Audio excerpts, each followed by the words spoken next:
que ya lo leemos todos los años y todos los años nos sorprendemos. Dice, el Baal Shem Tov solía estudiar con sus alumnos una clase de Gemara, de Talmud. El estilo de estudio era de inmensa complejidad y erudición, y se solía estudiar el Rambam, Alfes, Rosh y otros comentaristas de los Rishonim, o sea, de los grandes rabinos de la época post-talmúdica que correspondían a la Gemara en análisis. El Baal Shem Tov solía traducir las palabras al Yiddish. Cuando se estudió el tratado de Arajín y se llegó al dicho de nuestros sabios que dice la tercer lengua mata a tres. Así dicen nuestros sabios. La tercera lengua alude a la persona narrando el chisme que antes oyera. Actúa como una tercera parte o intermediario entre su originador y el oyente. Y dice que esa tercera lengua, o sea, el que transmite el chisme, el que hace trascender al chisme, que no es más que un chisme, que no es nada, pero si uno lo hace trascender, le da entidad, dice mata a tres. Y el Baal Shem Tov tradujo y explicó, la Shonara, la mala lengua, el chisme, mata a tres, al que lo discurrió, al que lo cuenta y a quien lo oye. Solo que ello sucede en las vestimentas espirituales, lo que es más grave que el asesinato físico. El asesinato espiritual, que es lo que hace, ¿no? Entre comillas, el Lashon Hara, es en cierto punto, así explica el Baal Shem Tov, más grave que el asesinato físico mismo. Y uno tiene que tener mucho cuidado de esto, muchísimo cuidado de lo que habla cuando se habla de terceros, cuidar mucho la lengua. La lengua es un don que Hashem nos dio a los seres humanos. ¿Qué tal, Obadia? Hashem nos dio un don para que nosotros lo utilicemos para hablar, para comunicarnos y para hablar cosas positivas. Entonces, si lo usamos para hablar cosas chabacanas, o para el Lashon Hara, ¿no? Para difamar a la gente, etcétera, ¿qué diferencia hay entre nosotros y el animal que ladra al lado? Al contrario, el animal que ladra no tiene maldad. Y si el animal mata, mata para comer, porque tiene hambre, pero no entiende que está matando. Sin embargo, nosotros que tenemos raciocinio, tenemos que cuidar cada parte nuestra y especialmente cuidar nuestra lengua. Eh, Muchas veces vivimos en un mundo, ¿no? Y uno dice, ah, qué mundo. Vemos muchas cosas buenas, pero lo que sobresale siempre son las cosas malas. Siempre son, como dijimos tantas veces, lo que vende es la noticia negativa, que uno mató al otro.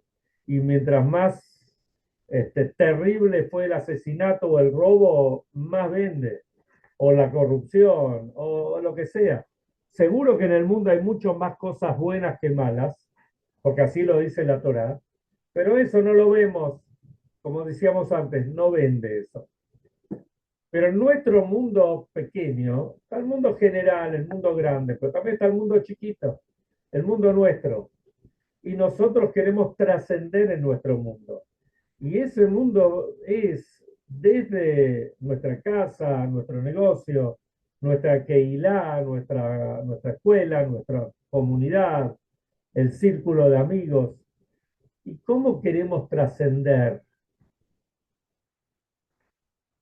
Descontando que somos gente buena y queremos hacer el bien.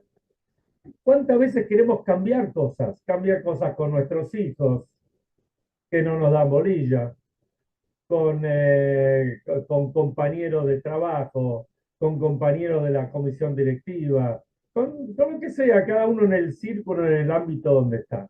Y se hace muy difícil cambiar las cosas. Entonces, por lo menos, ¿cómo debe ser, cómo tenemos que abordar nosotros este tema del punto de vista judaico. Y obviamente hay que mirar en la parshá de la semana.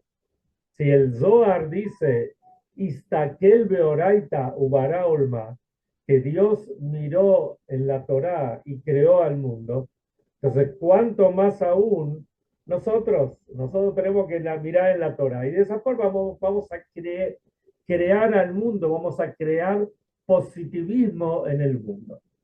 Y qué mejor que mirar a Abraham Avinu. ¿Cuál es el secreto de Abraham Avinu para cambiar al mundo? Porque Abraham Avinu cambió al mundo. Hasta Abraham Avinu era un mundo y a partir de Abraham Avinu era otro mundo.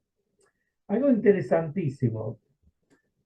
Vi un videíto que un periodista le estaba haciendo una entrevista a un ex ministro de Educación. Y estaban hablando, vieron, de este tema que estuvo en vilo toda la semana, de esos libros que están difundiendo en algunas escuelas, etcétera, que no es el tema ahora. Pero el ministro este, un goy que se nota por un goy culto, él dice, y lo dijo re bien, dice, y por ejemplo, como encontramos también, hasta en la Biblia, encontramos toda la historia de las hijas de Lot, que justamente tiene que ver con la parshá de la semana. Las hijas de Lot, que ellas, digamos, tuvieron, después que Hashem destruye a las ciudades de Sodoma y Amorá, Sodoma y Gomorra, ellas creen, ellas terminan acostándose con su padre y teniendo hijos con su padre. Uno diría un incesto, es algo terrible, pero hay que analizarlas a ellas. Ellas pensaron que habían quedado solas en el mundo. Entonces, si querían que el mundo se reproduzca, haya procreación en el mundo, no nos quedaba otra que esta. O sea, la intención de ella fue buena. ¿No es cierto? O sea, que vemos que hasta incluso los no judíos miran y aprenden de lo que dice la Torá, ni que hablar nosotros. Entonces, ¿cuánto más aún aprender de Abraham Avinu? Y si uno mira y analiza, vamos a ir analizando de lo más sencillo a lo más profundo. Podemos intentarlo. Miremos la historia de Abraham Avinu. Miremos la Parshá desde lo más sencillo. La Parshá nos cuenta, Abraham estaba en la puerta de su carpa, en un día cálido, ahí en la mitad del desierto, ahí en Beersheba. Abraham está sentado ahí, esperando que pasen visitas, y hacía un calor terrible. Se explican los comentaristas por qué no había visitas y por qué había tanto calor. El calor para que Abraham se cure, el calor cura, digamos, ayuda a cicatrizar, por un lado, y por el otro lado, al haber calor, no había visitas, entonces Hashem no quería molestarlo a Abraham, que él le gustaba recibir visitas, hacía gesed, hacía bondad. Pero Abraham se siente mal por esto, porque no hay visitas. Entonces Hashem le manda a tres personas, tres, en realidad son tres ángeles, que van vestidos como personas, como árabes, digamos, del Medio Oriente. Abraham está hablando con Hashem. Tiene la visita de Hashem mismo. Hashem mismo se le revela a él. Y agarra a Abraham, ve a tres tipos que estaban dando vueltas por ahí y le dice a Hashem, ¿me aguantás un rato? Que tengo que ir a atender a estas personas. Esa es la historia sencilla de Abraham. Después Abraham, cuando les da de comer y empieza a hablar con ellos, se dan cuenta que son ángeles, que cada uno vino con otro motivo. Pero acá está el concepto este. Abraham le dice a Hashem, esperame un ratito. Dentro de un ratito vuelvo a hablar con vos. Ahora tengo que atender a estos ángeles. Y esto es algo muy sorprendente, ¿no? De la historia de Abraham, ¿no? ¿Por qué Abraham hizo esto? ¿Qué es lo que pensó? Bueno, eso vamos a analizar un poquito. Empecemos por el principio. Hay tres ángeles. ¿Por qué vienen tres ángeles? Entonces se explica que cada ángel, no hay un ángel que venga a hacer dos shvihuyot, que vengan con dos misiones. Cada ángel viene con su misión. El primer ángel, que se llamaba Mijael, le vino a dar la noticia a Sara que va a tener un hijo. El segundo ángel se llamaba Rafael, que él vino a curar a Abraham. Y el tercer ángel, que se llamaba Gabriel, vino para destruir a las ciudades de Sodoma y Gomorra, como hablamos antes. Y la pregunta es, ¿para qué nos cuenta en general? ¿Para qué vino el tercer ángel, Gabriel, que no vino para hacer algo con Abraham? Ni siquiera uno puede decir, bueno, cuando son personas, de repente hay un grupito de personas que están viajando juntos y bueno, van los tres juntos, aunque cada uno va a otro lugar o con otra misión. Pero los ángeles no son como las personas. Si el ángel le dieron una misión, ¿qué tenía que hacer ahí en lo de Abraham vino?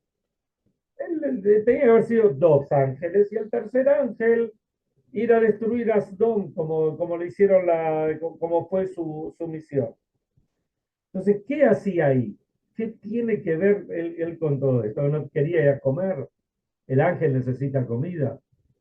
Los otros ángeles hicieron como que comían para darle, o él también para darle el cabot, el honor a Abraham. Pero este, que no vino con ninguna misión, aparentemente con respecto a Abraham, ¿para qué vino? Y la Torá nos lo cuenta. Y acá vamos a entender cuál es el secreto de Abraham.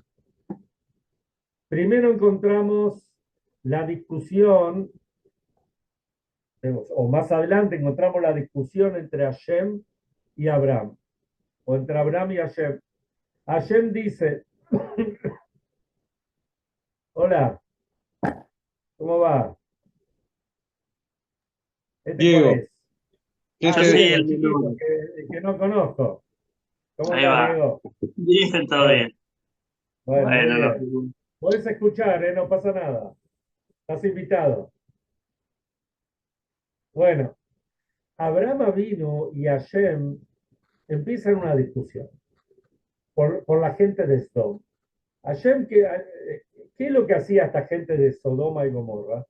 Ellos no que eran gente totalmente mala, pero tenían algo terrible.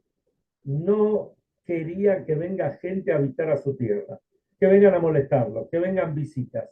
Y si había alguien que venía a visitar, era castigado. Y otras cositas más. Entonces Hashem dice, no, esto no funciona. Lo voy a destruir a ellos.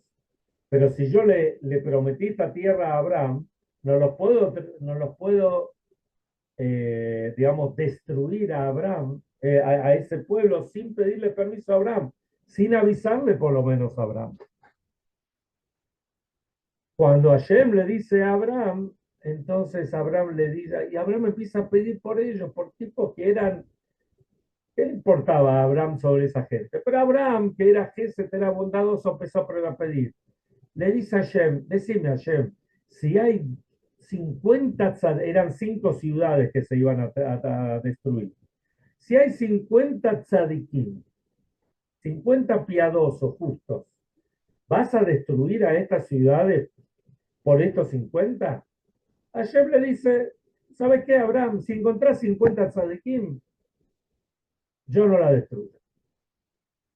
Viene Abraham y no encuentra los 50 tzadikim, no encontró ni 10 tzadikim. Pero en un momento Abraham le dice, ¿cómo puedo yo osar hablar de Dios si yo me considero, diga así, Afar Baefer? Afar es polvo y cenizas. ¿Por qué le dice polvo y cenizas?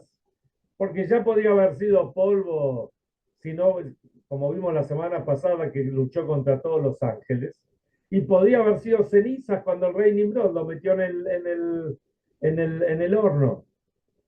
Entonces dice, yo no soy más que polvo y ceniza. Entonces, ¿cómo vengo a hablar con vos? Dicen los sabios que gracias a estas palabras que dijo Abraham, los Yehudim recibimos 2 mitzvot especiales. La mitzvah de Sotá y la mitzvah de Paraduma. ¿Qué es la mitzvah de Sotá? Es de la mujer sospechada. Hemos hablado otras veces La mujer sospechada es que si el marido sospecha que su esposa mantuvo una relación prohibida, ¿qué quiere decir? No es que sospecha así porque sí. Hay testimonios que la mujer se encerró con una persona, pero no había una camarita adentro, no sabemos lo que pasó.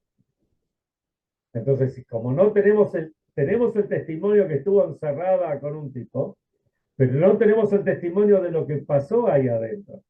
Entonces, si la mujer dice, me venció Yetzer Hara, pequé, bueno, es una cosa. Pero la mujer dice, es verdad, me encerré con este tipo, es verdad, vos me dijiste que no me encierre con este tipo.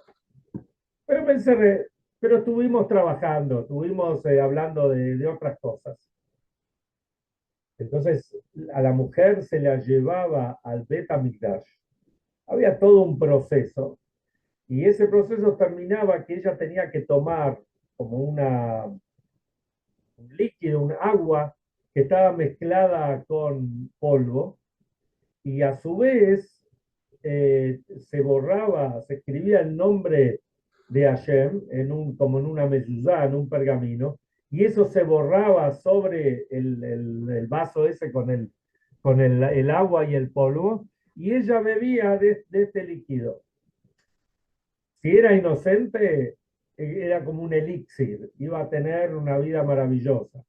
Y si era culpable, bueno, se moría. Como cuenta la Torá y cuenta la Gemara. La segunda mitzvah que tiene que ver con las cenizas son las cenizas de la vaca roja. Cuando una persona estuvo en contacto con un cadáver, se impurifica. Para poder purificarse hay todo un proceso que tiene que ver con las cenizas de una vaca totalmente roja. Ahora, ¿qué son estas dos mitzvot? Sigamos profundizando. Viene el profeta Ezequiel, viene el profeta Ezequiel y lo trae la Gemara, que dice así, me lo anoté para no olvidarme, es un versículo que dice, ahí habla que Tzor o Tzur es la capital del Líbano, así, del Lebanón, del Líbano.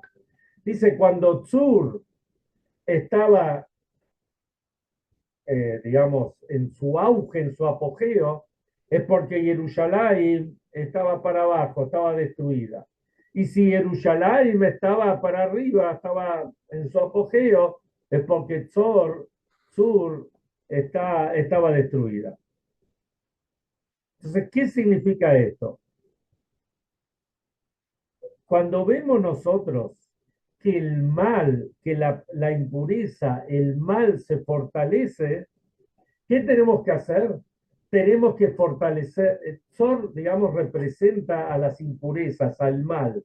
Y Jerusalén, por supuesto, representa a la Kedushá, ir a Kodesh, a la santidad, a la pureza. Entonces, ¿cuál es nos explica la Gemara, el Talmud, cómo es el enfoque judío de la cosa? Cuando nos enfrentamos al mal, la misión nuestra es fortalecer la santidad, fortalecer lo que está bueno. Abraham, nuestro patriarca, se ocupó de fortalecer lo bueno, de fortalecer Jerusalén. Sodoma y Gomorra, ¿por qué fueron destruidos? Porque se opusieron al Ahnasat Orsim, a la bondad, hacer bondad con el prójimo, a recibir invitados, darle de comer al necesitado. Incluso como trae la pasada de la semana más adelante, que Abraham hizo el primer Beit Jabat en el mundo, porque Abraham construyó un lugar que había un jardín y había una casa y daba hospedaje y daba comida y daba frutos. O sea, dice, está traído y el Rebbe lo trae en sus comentarios que incluso había un Beit Din, había un tribunal rabínico por si había una disputa entre dos tribunales, si había una disputa entre dos personas. Entonces, ¿qué hizo Abraham? Abraham contra la maldad de esta gente que no aceptaban a la ayuda al prójimo, la bondad, Abraham fortaleció la bondad. Hasta tal punto, hasta tal punto que él estaba hablando con Hashem y le dijo a Hashem, aguantame un cacho, tengo que atender a estos tipos. Pero son tres forasteros, tres árabes que están dando vueltas por ahí. ¿Qué tienen que ver con vos? Aprovechá que estás hablando conmigo, podría decirle ayer. Pero ayer no le gritó, ayer lo esperó, porque vio lo que realmente Abraham era. Abraham fortalecía la Kedushá, la santidad. Abraham se sentía a sí mismo a Farba Efer, polvo y ceniza. Entonces, como él se sentía polvo y ceniza, lo veía al otro, por más mendigo que podía parecer, él se sentía más abajo todavía. Entonces, veía la cualidad que tiene el otro y tengo que ir a atenderlo, tengo que ir a ayudarlo. Y acá tenemos dos tipos de gesed. Está la bondad que uno hace, porque sabe que estoy haciendo bondad, estoy ayudando al mundo. Incluso pensémoslo para bien. Digamos que Hashem me congració a mí para tener una gran riqueza. Y yo reconozco que todo lo que tengo viene de Hashem. ¿Qué tengo que hacer yo con la riqueza? ¿Me la tengo que guardar para mí? No. La tengo que repartir, la tengo que distribuir, tengo que hacer mucha tzedakah. O sea, estoy haciendo tzedakah desde arriba porque Hashem me puso a mí como el encargado de dar la tzedakah. Y después está el otro que se siente calladito, que no dice nada, pero que igual lo da. Y lo mira de abajo. Dice, si yo tengo y el otro no tiene, es porque ayer me puso a mí para que yo lo dé. Pero ¿quién soy yo para decir, mirá, yo soy el que está dando? Yo lo doy de abajo, yo soy polvo y ceniza. ¿Se entiende? Eh, Uno no mira lo que uno es, sino mira lo que es el otro y actúan en consecuencia. Y esto tiene que ver con las dos mitzvot estas que tienen que ver con el polvo y la ceniza. Como dijimos antes, el polvo tiene que ver con la mitzvah de la mujer sospechosa o sospechada. No sé cuál es la diferencia, pero no importa, que estaba sospechada por el marido. Todo el tema era, el polvo la ayudaba digamos, si la mujer era inocente, a fortalecer el Shalom Bait. Porque digamos que la mujer, que el marido, digamos, no quería acusarla frente al tribunal rabínico. Pero el marido se iba a quedar con la duda toda la vida si la mujer pecó o no pecó. En este caso, a través del polvo que ella va a tomar de ese polvo, se va a fortalecer lo que es el Shalom Bait, la paz en el hogar, que es de las cosas más grandes que hay, más importantes que hay. Y las cenizas es algo maravilloso, porque pasaba algo realmente sorprendente. La bodá, el servicio lo hacía el Cohen. El Cohen tenía que salir fuera del Bet HaMikdash para hacer todo, digamos, hacer la shita y quemar la vaca, etcétera. Pero el Cohen que se ocupaba con esta persona se impurificaba por un día. Y acá vemos el amor del Cohen.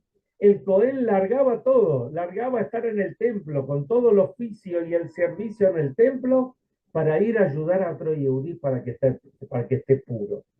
Miren, y este es el mensaje de Abraham. El mensaje de Abraham es el polvo y la ceniza. Yo no me la creo. Estamos acá con una misión. Y la misión no es para que, ¿saben? Cumplir la misión y después que todo el mundo me aplauda. No importa, me aplaude, no me aplaude, no importa. Yo estoy desde el polvo de la ceniza. Este es el Sod, el secreto de Abraham. Él vivió como un Hasid verdadero. Se cuenta que había un rabino en Francia. Estas son cosas que pueden pasar, ¿no? A veces. Había un rabino en Francia que tenía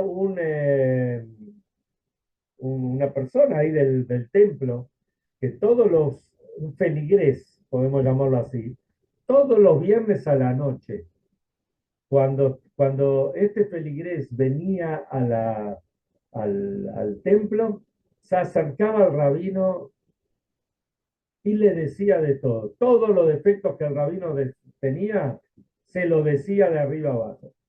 Un viernes, otro viernes, ya la gente se sentía muy incómoda. Hasta la gente le sugirió al rabino, rabino, vamos a percibirlo, vamos a suspenderlo, y si es necesario vamos a echarlo del templo. Es una falta de respeto para usted, y es una falta de respeto para todos nosotros. El rabino nunca permitió que le digan nada. No se le podía decir nada. Pasó el tiempo y el rabino falleció. Después que termina digamos, la Shive, los 7 días después del fallecimiento del rabino, dentro de la comunidad había un señor que tenía una carnicería, vendía pollo, vendía carne, qué sé yo, las cosas que un carnicero vende. Este carnicero se lo llama al señor este que insultaba al rabino, le dice, mirá, tenés una cuentita acá, me tenés que pagar algo. Entonces le dice, yo tengo una cuentita, si yo nunca te compré nada. Mirá, te voy a contar la verdad. Todos los viernes a la mañana venía el rabino y me dejaba un dinero para que yo te abastezca con carne y pollo para toda la semana. Ahora que el rabino se murió, yo te mandé, él me quedó debiendo algo, o esto último no fue pagado, lo tenés que pagar vos. El rabino nunca permitió que se le diga a la persona que el que le mandaba la comida para él y su familia toda la semana era el rabino mismo. La persona que basureaba, que insultaba al rabino. Acá vemos que hay dos tipos de gesed, dos tipos de bondad. Está la bondad de Abraham, la bondad que viene de la Kedushá, de la santidad que viene de adentro, y está la bondad de Ismael, lo que el Hasidut llama la bondad que viene de la Klipá, que viene del otro lado. ¿No es cierto? ¿Es bondad? Sí, es bondad. Pero el objetivo a veces de la gente es, yo dono, yo ayudo, para que después aparezca mi cartelito ahí bien grande. Entonces, muchas veces tiene que ver esto con la clipa. Entonces, este es el secreto. Cuando nosotros queremos cambiar algo en nuestras casas, con nuestros hijos, con nuestra comunidad, con nuestra familia, con, con nuestros amigos, no hay que hacerlo desde arriba, sino al contrario, se puede hacer perfectamente desde abajo, dando el ejemplo, sin hacer ningún barullo de todo esto. Hacer el bien y desde una perspectiva totalmente diferente. Con el tiempo, esto da unos resultados fabulosos. Miren si no da resultados fabulosos, que Abraham estuvo hace 4.000 años, 3.800 años más o menos, y nosotros estamos acá estudiando, recordando, aprendiendo, viviendo con Abraham, de las enseñanzas de Abraham, de las cosas que podemos estudiar y tantas otras que no nos da el tiempo para aprender o que ni siquiera sabemos. Que tengamos un Shabbat Shalom, un Mevorach, un hermoso Shabbat, un hermoso fin de semana, long weekend, fin de semana largo, que pienso que la mayoría de la gente no sabe por qué es el fin de semana largo, pero por algún motivo debe ser. Por lo menos los comerciantes de la costa están contentos que hay un fin de semana largo y van a vender un manguito más o unos cuantos manguitos más. Entonces, sea lo que sea, aprovechemos para si uno tiene un minyan, aprovechar para ir, ahí está el domingo, el lunes, para poder ir al minyan, a un shiur de Torah, para estar con la familia, estar con los amigos. Bueno, seguir creciendo, especialmente de acuerdo a cómo un yehudí tiene que crecer en Torah y Mitzvot. Shabbat Shalom.